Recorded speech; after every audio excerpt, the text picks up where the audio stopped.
ये एक्सरसाइज 1.4 का question number 3 है। अब इस क्वेश्चन का स्टेटमेंट क्या कह रहा है, if A and B are the two sets such that A subset of B then what is A union B. ठीक है, इसमें आपको दो सेट गिवन है ए एंड बी और ए बी का सबसेट है, तो ए यूनियन बी हमको निकालना है। इस क्वेश्चन का आंसर क्वेश्चन नंबर 2 के अंदर भी इसको हम कर चुके हैं। सपोज दैट अगर हम कोई एग्जांपल लेते हैं A is equal to A comma B और दूसरा जो सेट है सपोज दैट उसको हम लेते हैं ए बी सी।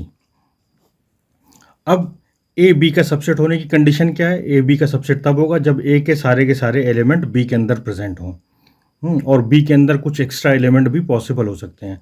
तो उस केस में आपका क्या होगा, अगर आप लिखते हो ए सबसेट ऑफ बी, तो उस केस में अगर ए सबसेट ऑफ बी आपको गिवन है, यानी ए सबसेट ऑफ बी, ए और बी आपके जो है बी के अंदर प्रेजेंट हैं और बी के अंदर कुछ एक्स्ट्रा एलिमेंट भी प्रेजेंट हैं, तो उस केस में क्या हुआ, आपका ए सबसेट ऑफ बी ये गिवन है आपको।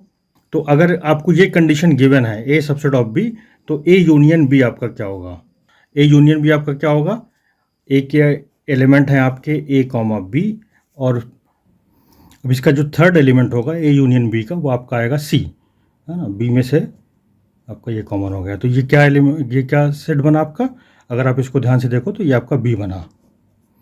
ठीक है, ये सेट बी बन गया। तो इस कंडीशन में अगर आपका A and B are the two set such that A subset of B, अगर एक ए बी ए जो है अगर बी का सबसेट है तो ए यूनियन बी करने पर वो जो सेट तैयार होगा वो आपका बी ही तैयार होगा।